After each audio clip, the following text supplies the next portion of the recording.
Welcome back.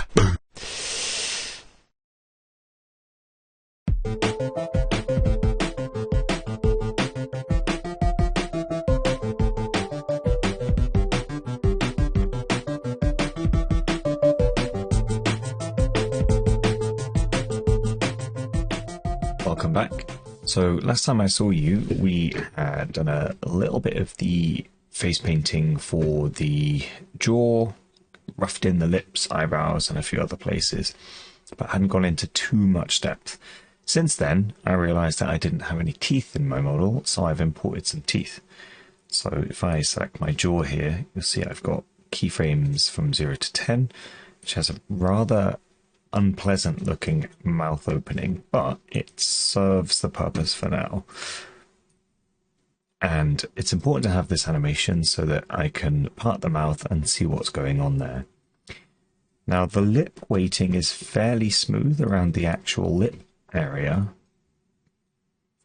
I select my lips. So it's looking something like that. I think it bleeds a little bit too much down below, but I do also have, if I can actually select them, I do also have the joints underneath the lip to help kind of offset some of the movement. I want the actual lip joints to be quite strong and precise because of the delicate lip shapes we make, but underneath all of the skin is a bit more general, so I want that to be handled by separate joints, which is why I have the underlip joints. And what I've done in order to open the jaw is, instead of just rotating the jaw, because that's not going to help us that much, I've also selected these lip joints and animated them coming down a bit. It's not exactly what I'd want, but it's enough to replicate the mouth shape that I want. So you'll see that it's not just the jaw that moves, but it's also the lip joints and the underlip joints, and even the little chin wigglers. They all have animation on them just to aid in opening this jaw. And like I said, it's not perfect right now, but it helps with the weight painting, and I can come back and make a more perfect mouth shape later, and I will tie the movement of all of those separate joints underneath the lips and the lips as well, tie them to the jaw opening and closing, so that whenever you open the jaw, it naturally will pull those joints into the position that is desirable. So let's get in there and bind these teeth. So I need to select the teeth, so the lower teeth. I want them to be attached to the jaw as well as the head joint.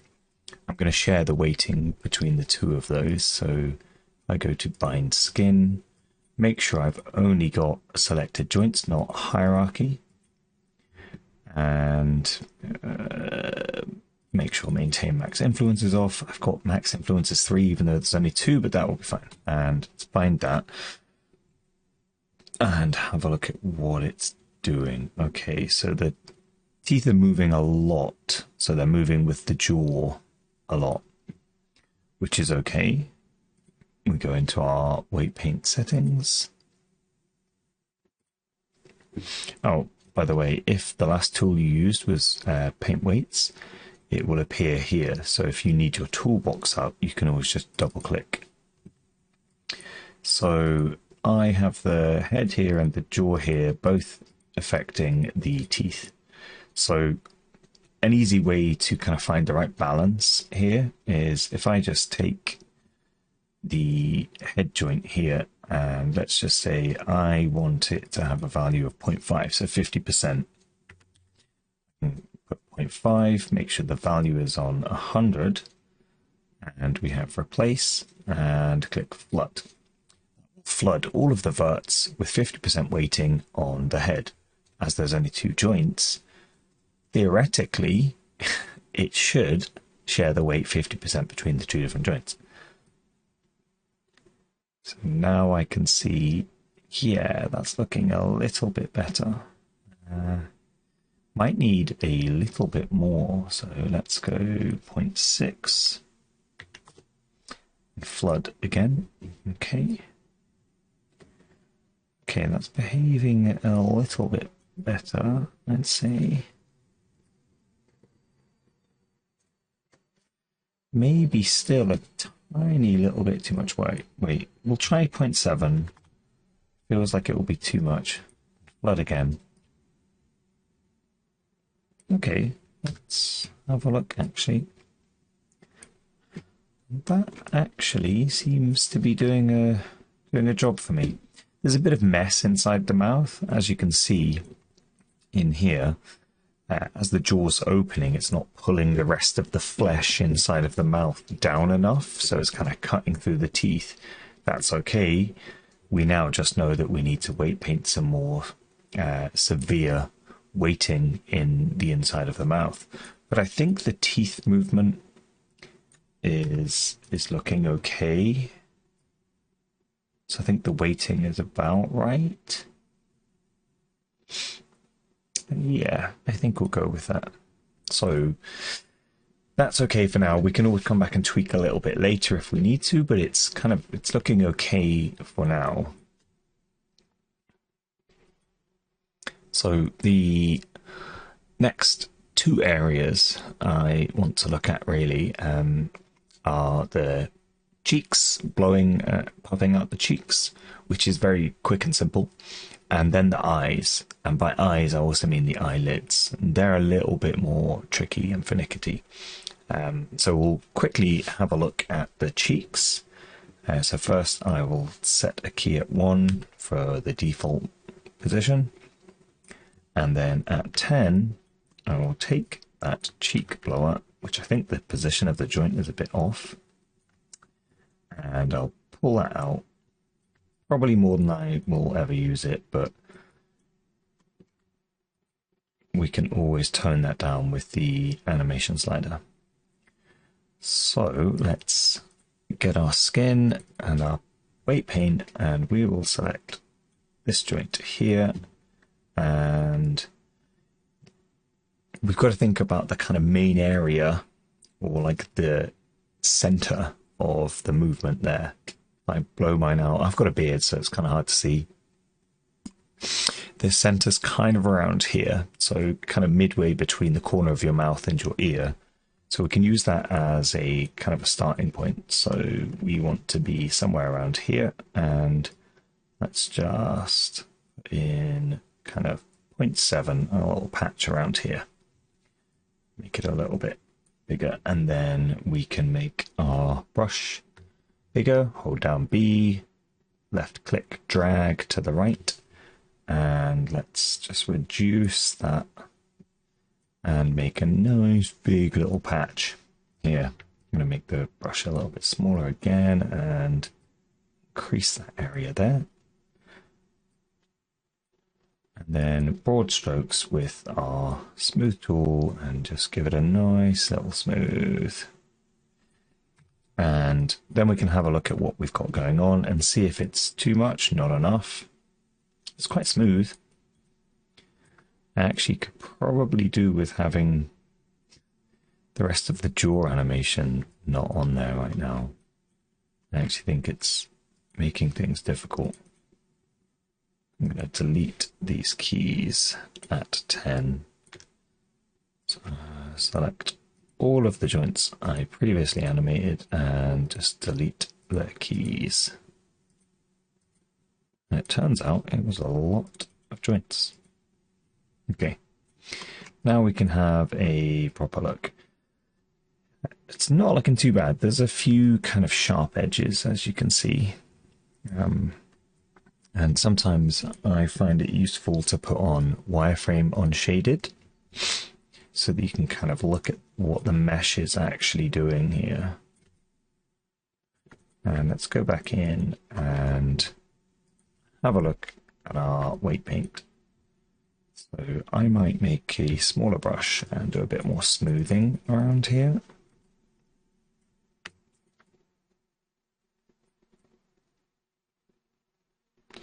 And really the smoothing is just because you don't want any sharp edges in this kind of action. You want it all to be fairly smooth. So we can check again, and we've got quite a nice little cheek puffer at that point. That's not looking too bad. And if I manually move it, that's pretty good. And if I suck the cheeks in, yeah, that's pretty good. So I can suck air in and blow air out quite effectively. So that is... Oh, I'm play blasting apparently. That is probably around about what I'd like. So I won't spend any more time tidying it here because we need to get onto the eyes. So these ones are a mix of super easy and super difficult. So let's get the eyes first. So we're going to weight paint the eyeballs first. So if I bring back up my weight painting tools, we need to do a cheeky little trick. So I want just the eyeballs, but they're all connected to the rest of the face mesh, which makes it very difficult to just isolate them. However, if we come over to the select menu in our weight paint options, instead of paint, click on select, and instantly it tries to make us select verts. That's less useful because if we switch that to faces, every individual mesh that got combined originally, Maya still knows that it used to be a single object, like the eyeball. And in order to access that, we go into face mode, and if you double click a face in there, it will select all of the faces of the original mesh, which is beautiful for us because now that we have that, we have them selected, and we go back to paint mode, we can now paint only those eyeballs. So all we need to do is find within this mess, find our eyeball, left eye, beautiful. And same trick again with the flood, 100% and 100%, and we can just flood 100% onto the eyeball. And if I can grab the eyeball, there it is. We can now rotate just the eyeball and nothing else comes with it. And that is the eye done. Nice and easy. Eyelids, however, are not quite so easy. So if I grab my upper eyelid and let's do the same trick again, set a keyframe, and then at frame 10, we're just going to rotate it down. So we're just going to rotate that down. Probably more than what we need it. And yeah, now there's a slight trick here.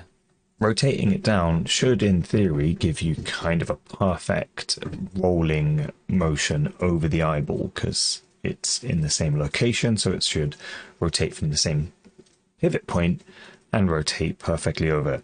The reality is never quite so easy. So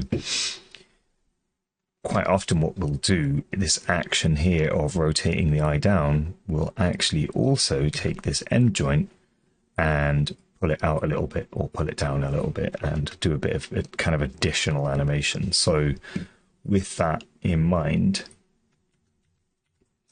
I'm going to grab the end joint and also set a keyframe on 0 and 10, just in case I need to come and edit this. So now, go back into our weight paint and we'll select our upper eyelid. If you would, apparently you won't. I will see if I can find it. Up lid. There we are. Make this brush size way smaller. And the trick here is much like when you part the lips with the jaw. start with small bits and build your way up. And actually, if I come out of that, I don't want to see the eye. I don't want to see loads of this clutter. So I'm actually going to get my paint select tool, this little brush. I'm just going to select some faces that I actually want to see, and I'll isolate them so that I can only see them. Now there might be faces on the inside I haven't got. Yeah. So just going to make sure I've got the things I want selected.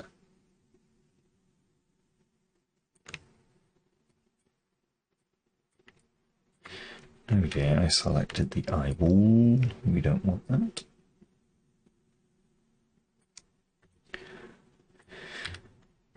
And that's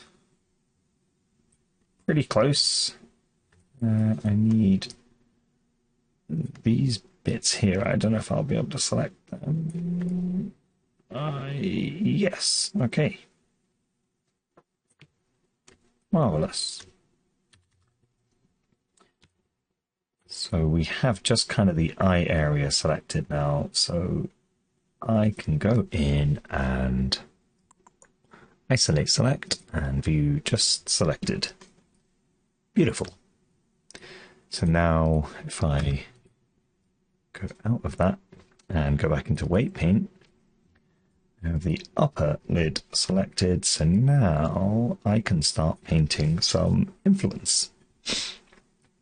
And if I move to like frame 5, just start putting in a little bit of influence. I'm going to kind of start with the inside bit, because if you do the outside bit first, then you can no longer see the inside. So I'm just going to apply some in here so it doesn't get lost. Then make my brush a little bit smaller and start working on the actual kind of the rim of the lid. And then work my way outwards. It's important to start from the inside out, just so you don't obscure everything and make it impossible to actually select the internals. And to begin with, we just want to try to get it so that the kind of the edge is closing kind of in the shape we want. And then we spread this influence out higher and higher up, but weaker and weaker as we go. Because when we move our eyelid, it does actually pull skin from kind of above it, but it gets, as it goes further away from the actual lid, like the rim of the lid, it has a weaker and weaker influence. So we'll give it a nice lump of green up here, because this is kind of the main area that moves. And then we'll come back to this rim and increase the power of that. Making sure not to forget about our insides. And the insides are more important than you might think, and it's mostly because this isn't a particularly high poly mesh. So because every vert connects to another vert via edges, if you don't move the corresponding verts as well, then you end up with some really jagged edges, and that is never pleasant. I think we can increase our value a bit here. Add some more power in. Now what we'll find is, because we've rotated the joint, the corners they only have a small bit of space to go, but they've been rotated the same amount, so we actually need less influence on the corners than we do on the center. So as you get further along in this process, you'll start adding more and more weight in the center and less on the outside.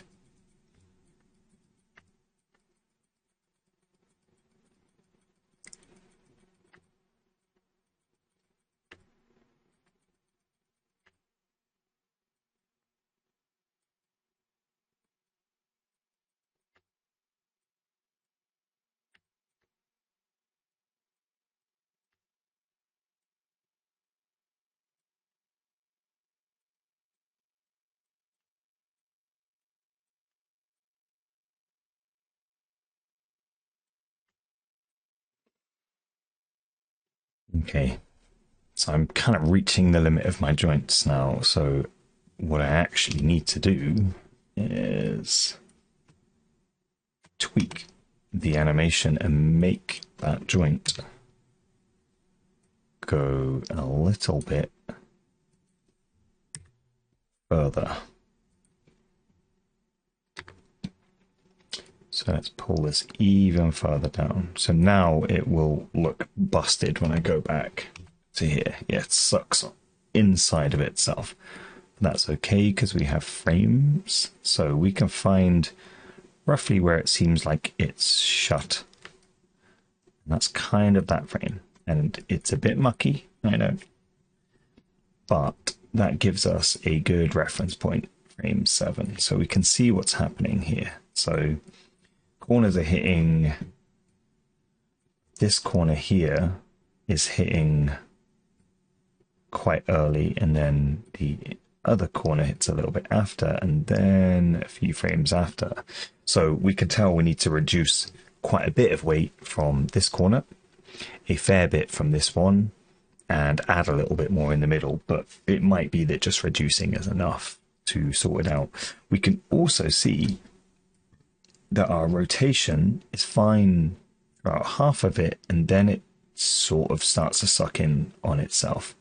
So at this point, we can go back and think about pulling that eye joint out a little bit. If I could just see which joint it is that one. Yeah. So now we know that actually this needs to come out a little bit. So if I go into object mode and yeah, and pull that out a little bit. So frustratingly, I put all of my weight on the main joint and none on the end, and transferring it is a bit tricky. There is a tool for it, move weights to influences, but it rarely seems to work for me, so I'm not even going to try that. What I am going to do instead is just simply select my joint on the end and do the same thing again. So I may speedrun this.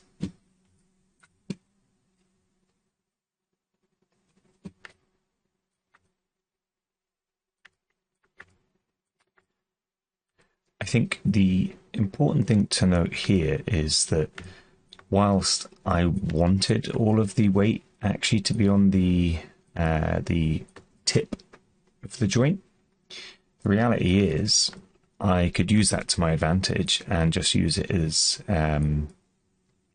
like additional weighting for the middle of the eye. So if I just quickly paint some more weight in just in the middle more than anywhere else, and I'll show you what I mean.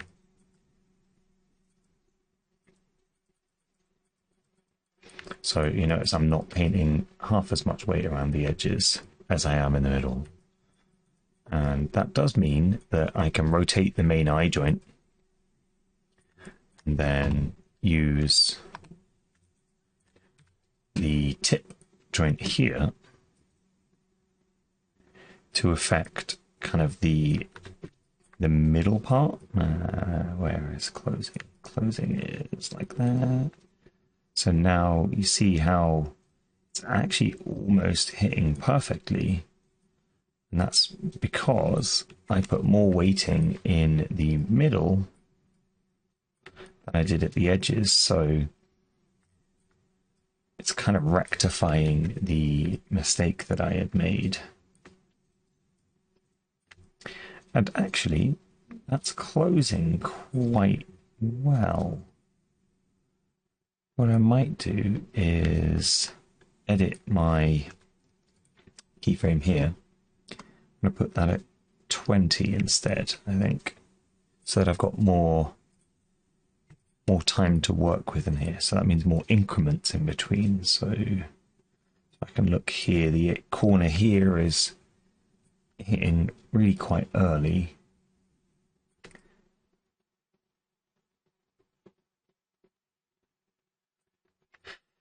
So if I go a little bit before that, and let's go back to my weight paint, and I will remove some of this weighting in that corner.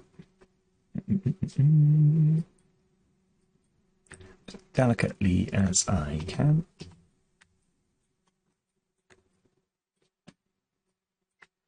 And see if I can get it to line up a little bit better.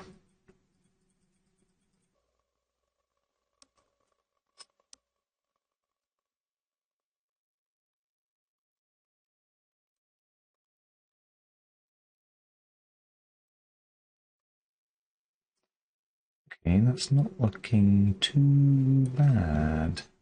Let's smooth it a little bit.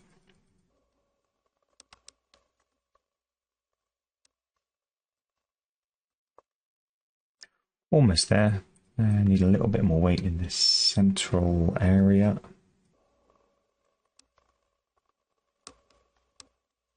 And then we also need to spread this a little bit wider so that we don't get a distorted texture going on.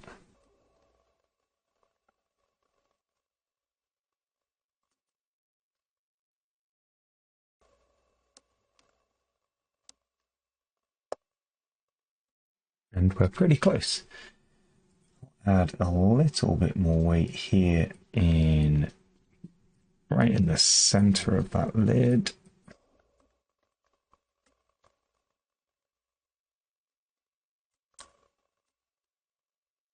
We are nearly there.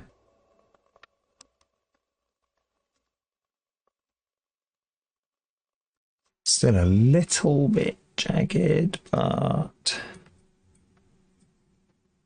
not by much. Okay, I think with a little magical smooth, this will basically be done. Now I'm just trying to kind of rush this a little bit and get it done for the purposes of the video. I will come back and tidy this some more. But we're pretty close already.